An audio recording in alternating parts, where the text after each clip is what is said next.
दोस्तों आज की इस वीडियो में हम हिस्ट्री ऑफ इंग्लिश लिटरेचर से एक बहुत ही अहम टॉपिक करने वाले हैं। लेक्चरर और सब्जेक्ट स्पेशलिस्ट के जो टेस्ट्स होते हैं एमसीक्यूज़ टाइप, उसके हवाले से है। तो स्टार्ट करते हैं। तो चूँकि टाइम की कमी है, इसी वजह से मैं कोशिश कर रहा हूँ कि मैं आपके साथ सिर्फ एंग्लो सैक्सन पीरियड के जो अहम पॉइंट्स है वो मैं आपके साथ शेयर करूँ। तो नंबर 1 है the Anglo Saxon period is also called old English period. ठीक है, इसको हम ओल्ड इंग्लिश पीरियड भी कहते हैं।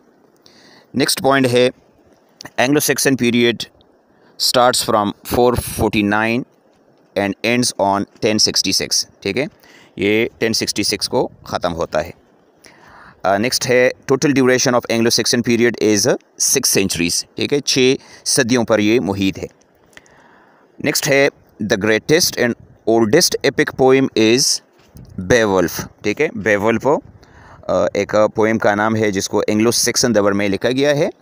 और नेक्स्ट अगर हम इसके साथ बात करें तो the writer of Beowulf poem is anonymous, यानी इसका जो ऑथर है, पोइट है, वो नामालूम है। अच्छा जी, नेक्स्ट है Heorot was a name of a big building which was made by Hrothgar king. ठीक है, हरोदगर नामी बादशाह था, उसने ही रॉट जो कि एक बहुत बड़ी इमारत थी वो बनवाई थी। और ये जो बेवुल्फ पोएम है इसके अंदर इसका ज़िक्र आ गया है। Heorot is the name of a big hall. ठीक है, एक बहुत बड़ा हॉल था। नेक्स्ट है the monster who attacked on the hall in the poem Beowulf was Grendel. ठीक है, इस पोएम के अंदर एक मॉन्स्टर है, उसका नाम है ग्रेंडल। अच्छा जी, नेक्स्ट है Beowulf was the hero of Geats tribe. ठीक है, ये जो बेवुल्फ है ये असल में एक हीरो है और ये गीट्स नामी कबीला था, उसका हीरो था। नेक्स्ट है there were 14 companions with Beowulf. Beowulf के साथ 14 साथी थे। ठीक है, नेक्स्ट है Beowulf reigns the Geats tribe for 50 years. Beowulf जब ग्रेंडल नामी मास्टर को मार कर वापस आ जाता है तो गीट्स कबीले के लोग उसको अपना जो है वो बादशाह बना लेते हैं और वो गीट्स कबीले पर तकरीबन 50 साल तक हुकूमत करता है। नेक्स्ट है Beowulf dies in combat with fire dragon. ठीक है, फायर ड्रैगन के साथ लड़ाई के दौरान बेवुल्फ की मौत हो जाती है। अच्छा जी, नेक्स्ट है there are 3182 lines in the poem of Beowulf. Beowulf जो पोएम है उसके अंदर 3182 लाइन्स है। ये नहायत इम्पोर्टेंट एमसीक्यू है, लिहाजा आपने इसको अच्छी तरीके से याद रखना है।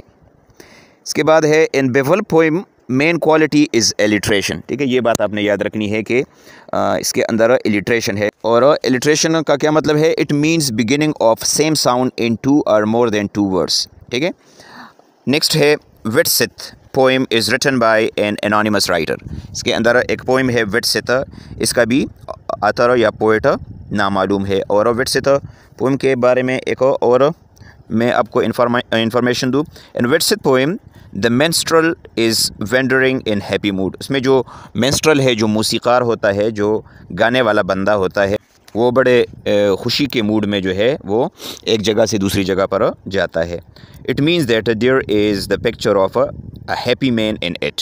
ठीक है, नेक्स्ट पोएम है इन जिसका नाम है डेवर लेमेंट। In Dover Lament, we have the picture of minstrel not in happy mood but in a sorrowful mood. ठीक है, इसमें जो गाने वाला है, जो मूसीकार है, वो एक परेशान कुन मूड में होता है एक जगह से दूसरी जगह पर जब वो जाता है। इस तरीके से एक और पोएम है the Seafarer is a poem of Anglo Saxon period. It has 2 distinct parts. ठीक है, इसके अंदर 2 हिस्से हैं। The first part shows hardships of ocean life, और जो सेकंड पार्ट है that is an allegory which shows that hardships of sea life और hardships of the life of this life. ठीक है, यानी समंदर के अंदर जो मुश्किलात है वो असल में इस दुनिया के मुश्किलात के लिए बतौर एलिगरी पेश की गई है। अच्छा जी, नेक्स्ट है the fight at Finnsburg is a poem of Anglo Saxon period with 50 lines fight at Finnsburg जो है ये एक नज़म है, एंग्लो सिक्सन दौर में इसको भी लिखी गई है और इसमें 50 लाइन मौजूद है। It is the song of war, और ये जंग के हवाले से है। जी नेक्स्ट है Waldere. Waldere is a poem which tells the story of Waldere और वॉल्टर ऑफ एक्विटेन, ठीक है, and his betroth bride Hildegund, ठीक है, ये उसकी मंगेतर है, ठीक है, उसके हवाले से है। वॉल्डेयर एक पोएम है जिसके अंदर वॉल्डेयर की कहानी है, और वॉल्डेयर असल में इसका एक और नाम भी है, वॉल्टर ऑफ एक्विटेन के नाम से भी ये मशहूर है, ठीक है, तो उसके बारे में और उसकी मंगेतर है उसके बारे में है। अच्छा जी नेक्स्ट है ancient Britain became the part of Roman empire in 43 AD, ठीक है, ये 43 AD में वो बना था रोमन एम्पायर का हिस्सा, जो ब्रिटेन है ये रोमन एम्पायर का हिस्सा बना था 43 AD में। इस तरह नेक्स्ट है monk Augustine arrived in Kent in 597, ठीक है, 597 को वो आया था मॉन्क अगस्टिन। बिफोर क्रिश्चियनिटी, ईसाइयत से पहले, most of the poems were composed orally, उस वक्त वो ज़्यादातर ज़ुबानी जो है वो बनाए जाते थे। इस तरह नेक्स्ट है there were 4 major dialects in Anglo Saxon. Anglo Saxon दौर में 4 जो मेजर डायलेक्ट्स है वो मशहूर थे। अच्छा जी नेक्स्ट है Angles, Saxon and Jutes migrated to Britain in 5th century, ठीक है, ये जो 3 ट्राइब्स थे, एंगल्स थे, सेक्सन्स और जूट्स, ये ब्रिटेन को आए थे 5वीं सदी ईस्वी में। नेक्स्ट है Alfred was the king of Wessex, ठीक है, अल्फ्रेड वेसेक्स का बादशाह था। Beowulf was written in West Saxon dialect, ठीक है, बेवुल्फ को वेस्ट सेक्सन डायलेक्ट में लिखा गया था। Beowulf was first published in 1815, ठीक है, इसको 1815 में सबसे पहले पब्लिश करवाया गया था। The Germanic tribes came to England in 5th century, ठीक है, जर्मेनिक ट्राइब 5वीं सदी में आए थे इंग्लैंड। नेक्स्ट है history of the king was written by Geoffrey of Monmouth, ठीक है, मैनमाउथ जो है जेफरी ऑफ मैनमाउथ, इसने एक तारीख़ लिखी है और उसमें जितने भी किंग्स हो गुज़रे हैं उसमें उस किताब में उसको मेंशन किए हैं। नेक्स्ट है Juliana is a poem which has 731 lines, ठीक है, जूलियाना एक पोएम है जिसके अंदर 731 लाइन्स है। The longest poem of Cynewulf is Elene, ठीक है, सेनवुल्फ एक पोइट है और उसकी जो सबसे लंबी नज़म है इलीन उसका नाम है, उसके अंदर 1321 लाइन मौजूद हैं। Anglo section period stretched over 600 years, और जिस तरह के पहले मैंने बताया था ये 600 साल पर मुहीत है, ठीक है।